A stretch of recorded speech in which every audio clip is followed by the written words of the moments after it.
Our second talk is going to be how to turn your sharp, pointy languages into nice, smooth languages using automatic differentiation. And talk will be given by Amir Shaika. Shaika. This is a joint work with Andrew Fitzgibbon, Dimitrios Vitunitis, and Simon Peter Jones on differentiable programming again. So let's first start with the motivation. So gradient descent and its variants are heavily used in different machine learning applications and also all other optimization tasks where their task is actually to optimize a given parameter vector with respect to a given cost function. So here is how this algorithm is going to work. So we have this theta parameter, theta vector parameter, which could be actually the weights of the neural network, as we have seen in the previous talk. And so what we're going to do is that we're going to walk through the slope of this function f in order to find the optimal point. And in order to do that, what we have to do is that we have to compute the derivative of this cost function. So, as we have seen in the previous talk again, automatic differentiation is actually a systematic approach for computing the derivative of a function. And actually, functions here are represented as programs. There are two main approaches, forward mode AD and reverse mode AD, where we have seen again in the previous talk briefly. And again, maybe this slide also you have seen briefly in the previous talk. So let's assume that we have a function which gets a vector of size n and produces a vector of size m. So I'm not going to show you how these two techniques are going to work. I'm just going to give you the specification of what they are doing. So if you have the full Jacobian matrix, where actually the elements are the partial derivatives of this function, each element of the output of this function with respect to the input vector elements. So what the reverse mode AD is going to compute is that, so actually what forward mode AD is going to do is that it's going to kind of translate function f into function df so that the computational complexity of function df is the same as function f. And each invocation of this result function is going to compute a column of the Jacobian matrix. So reverse mode AD is going to turn this function f into bf. B is kind of similar to backpropagation. This function is going to compute a row of the Jacobian matrix. So what does that mean? This means that if you want to compute the full Jacobian matrix, what we have to do is that when we are using forward mode AD, we have to iterate over different columns, and we have to append them together in order to get the full Jacobian matrix. And for reverse mode AD, we have to iterate over different rows, and we append them together so that we get the Jacobian matrix. This means that actually the computational complexity of the left approach, forward mode AD, is of n times f. F is the computational complexity of function f. And for the reverse mode AD, it's of m times f. This means that if m is a lot greater than n, we have to use forward mode AD. And if n is a lot greater than m, what we have to do is that we have to use reverse mode AD. What we have seen in the previous talk was that, okay, in many machine learning applications, what we have is that m equals 1. So let's use reverse mode AD. So the answer, the question that we're going to answer in this talk is that what happens if for applications where m is in the similar range as n? So if m is a lot greater than n, use forward mode AD. So what happens in such cases? So we take a completely different approach than the previous talk. So we are going to use forward mode AD. We're going to put it in the loop. Then we are going to apply loop optimizations, and we hope that we're going to get optimized derivative code. So this is the architecture of the system that we have built. So we start from high-level program, high-level optimization program, let's say. We lower it down into a functional program.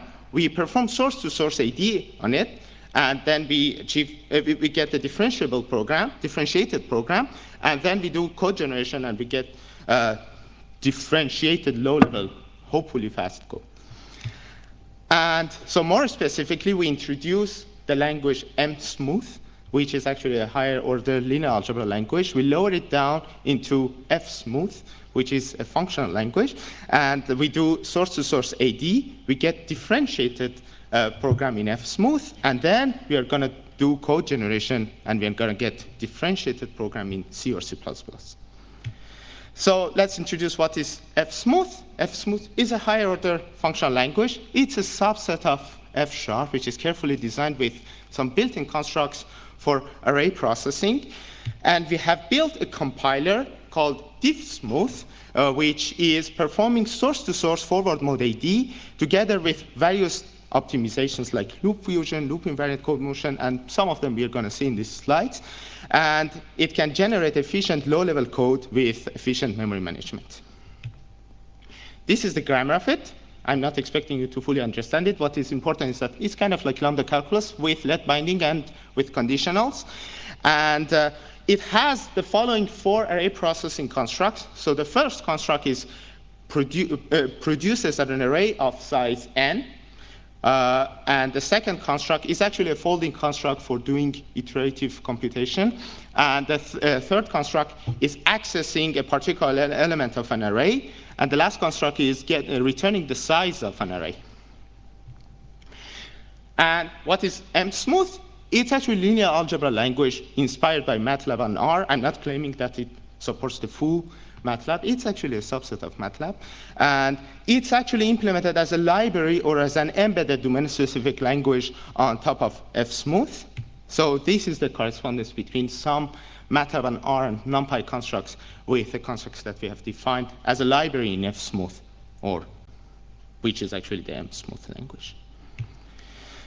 So I'm not going to show you how we are performing source-to-source forward mode AD on FSmooth expressions. I'm going to just show you how they're going to behave on types. So you can see that how they're going to commute with the function types and product types and array types. The important part is that whenever you apply it into a number, what it's going to do is that it's going to convert it into a pair of numbers. So this is actually what is known as the dual number technique, where the first element of this tuple is actually the original part of the computation, and the second element is actually the differentiated part of the computation, or the tangent value. So let's see how we do differentiation in FSmooth. We define a macro named as deriv.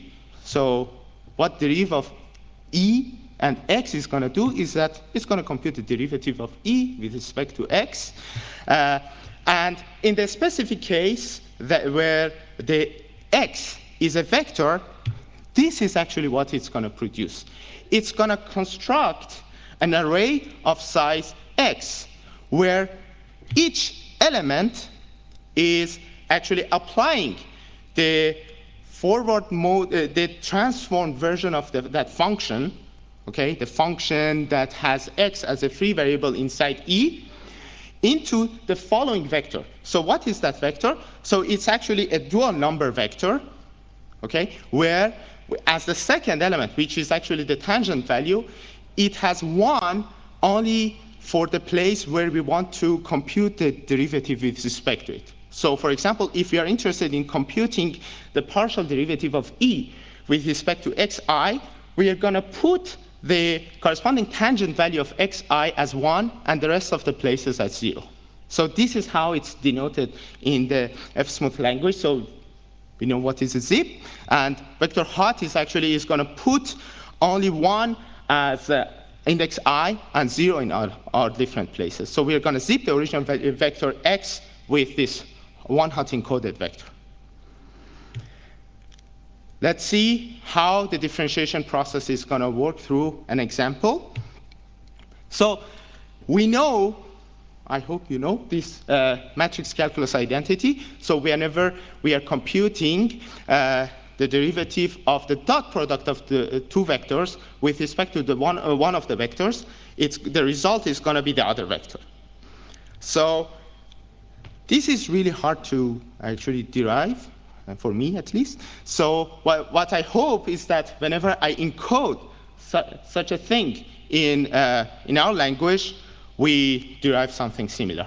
And I'm going to show you in this example how by applying optimizations and source-to-source ID, I derive something which is equivalent to the right-hand side expression. So as the first thing, what I'm going to do is that I'm going to do macro expansion. I'm going to expand the macro derive. So some part of it you already know. I've shown you in the previous slide. So the other part is actually just, we are not computing the derivative with respect to v2. So we're going to just, rather than vector hot, we're going to put vector 0. So we're going to make the derivative, the tangent parts, all 0.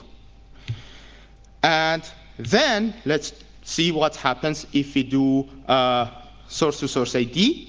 So that thing, that red thing, I hope that you can see it, so is going to be expanded to the following thing. You can see that there is an arrow sign above everything. So this, and you can see that for vector dot also I have put an arrow sign. So this means that I have already performed source-to-source ID on all the constructs of the MSmooth language. So they were all, you can think of all of them as lead bindings inside FSmooth. So we can compositionally apply these transformations on all of them. However, this code is a bit ugly, so let's optimize it. So here you can see that we have many intermediate vector allocations. So the obvious natural thing that comes to mind is that let's perform fusion. Again, I don't expect you to understand everything that I have here, but by colors I'm showing you what is the correspondence of this fused code with the original code. You can see that we have like 6 allocations, vector allocations in the original code. However, we have only one vector allocation, which is actually the build construct. The next optimization that we're going to do is actually loop fusion and optimization and other partial evaluations. So if you observe here, we have actually an I-fold on an iteration that is always constructing pairs of 2 numbers. However, what we can do is that we can actually kind of do the reverse of the horizontal fusion, and we can decouple these 2 loops. And what we can observe is that by partial evaluation, that the first part of the loop that is being constructed, so the 2 parts are completely independent of each other, and the first part is actually not being used at all. So what we can do is that we're just going to put the code that is doing the second part of the computation inside the loop. And so now this code is much more simpler than the code that we have seen before. Is this the end? Not yet.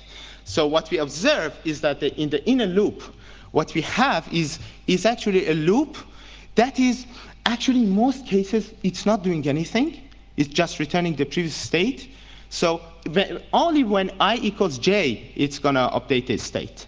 So what we can do is that we can actually turn that loop into a single statement that is doing only that part of the computation. And by that, what we can see is that, OK, now we have constructed a vector of size v1, where each element is the corresponding element of v2. So in the specific case where the length of these 2 vectors is the same, this is going to be really vector v2. I'm done with that example. So we have seen the kind of optimizations that we can do: algebraic optimizations, partial evaluation, loop fusion by using the pool array technique, loop fusion, loop invariant code motion, and loop normalization is the thing is the name that we coined for the finally last fancy optimization. And there are other generic optimizations that we are also doing, like common subexpression elimination and dead code elimination. And also, as we have seen in the previous talk, so one of the important parts was the sharing that should be happening by introducing lead bindings either by NF or something like that. So the common subexpression elimination is also one of the important optimizations that has been done. And the last part, we perform code generation. So we actually generate efficient low-level C code, not C++, without those lambda things that we have to expect a C++ compiler to do fancy stuff about. So we use the destination passing style technique for doing efficient memory management by doing stack allocation. And also, you have seen that we have array of dual numbers. So rather than storing them as array of structs, what we can do is that we can store them as struct of arrays. I'm going to show, as this session is real-world session, I'm going to show you how in real world it's going to work. So I'm not focusing on neural network applications. I've not developed them in the system. So I'm going to focus on the non-negative matrix factorization example, where actually the task is that we're going to approximate a matrix A by a low-rank matrix that A tilde, or let's call it A smooth. A smooth, so that it can be, it is the result of the multiplication of two thinner matrices. And it has many applications. You can even Google for more. And so here we are going to focus on a probabilistic variant of non-negative matrix factorization, where actually matrix A is admitting an exponential distribution. So the cost function can be represented as follows. And if you want to if you want to compute what is the value for the optimal value for W and H, we can use the gradient descent for updating the value of W and H. And here, as we can see, again, we need derivation, computing differentiation. And this is the ideal case for reverse mode AD, because the cost function is going to return only a scalar value. Okay? So let's see how it's going to perform in the state-of-the-art tools. So I'm going to compare the reverse mode technique and forward mode technique on two well-known tools. So tapanad is implemented in C, and diff# is on top of F#. So you can see that in both cases, the reverse mode is 1 order of magnitude faster, lower is better. The reverse mode technique is 1 order of magnitude faster than its corresponding forward mode. And also the tapanad is much, much faster than F#. Now, I'm going to just take the reverse mode parts of these two tools, and I'm going to compare it also with TensorFlow, as well as FSmooth, which is actually a functional language with an amazing optimizing compiler developed for it, which performs so many optimizations. So we have implemented a forward mode AD library on top of FSmooth, and also the green chart is ours. So we are better than everybody, as we can expect. Okay? But the key message is that we can see here that by using forward mode AD and by performing these optimizations that I've just mentioned, we can actually outperform also the reverse mode existing techniques, for a case where reverse mode was the ideal scenario. And here I'm going to show you briefly the impact of different optimizations. So if you start from unoptimized code, by performing fusion, we get 1 order of magnitude performance improvement. And by performing loop normalization, we get up to 2 more order of magnitude additional optimization. And so here is where I'm going to conclude. So we have seen how we can make forward mode AD as efficient as reverse mode AD by using global optimizations in a functional language. And we have seen how our tool is going to outperform state-of-the-art reverse mode AD tools on real-world machine learning and computer vision applications. You can see more applications in the paper. Thank you so much for your attention.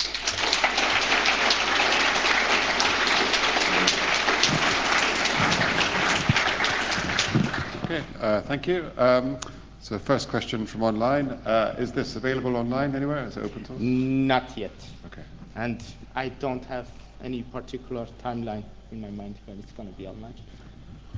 Okay. Are there any questions from the room? Okay. Dual numbers lead to an array of pairs of scalars as input whenever an array is in the input program. Yeah. Could input as a pair of arrays have optimization? I think you... So if it's an input, no, not really. We have to actually change the input array. So we have to transform its layout into a struct array if you want to optimize it. But if it's actually the intermediate array that needs to be constructed, then we can actually change the data layout representation to a struct array, which is going to be more efficient in many cases.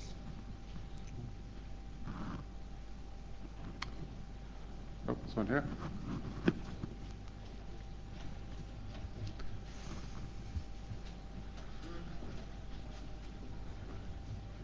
Thanks for the great talk. Is your method amenable to higher rank tensors? I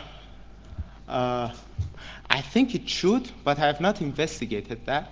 So you mean by higher rank tensor is that so we are here considering matrices which are actually 2-rank tensors. You mean like whenever we have 3-rank tensors? Yeah, like a matrix expression or some higher rank. Yeah, I think so. I think it should be, but my implementation doesn't do that yet. Thanks. But I think in theory it should be. So another question, well, related questions.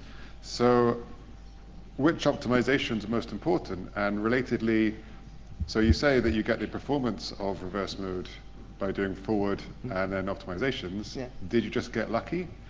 Or is this always guaranteed to work? Or? So I see this question has 2 parts. So one is that which optimizations are more important? I would say loop optimizations.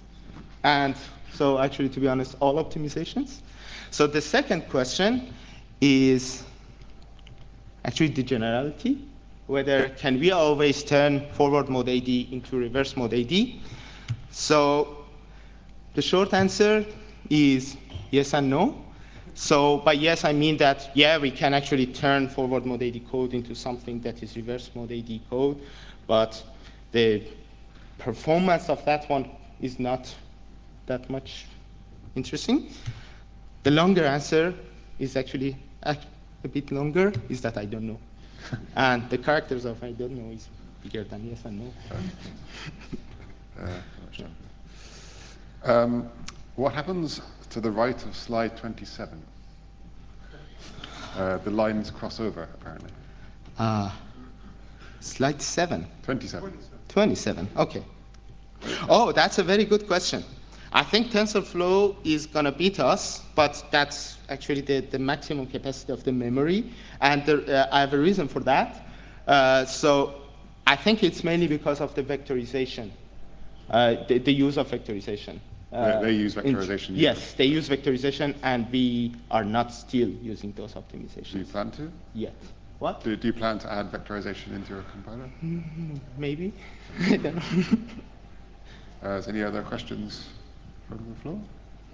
Let's see if there's any more.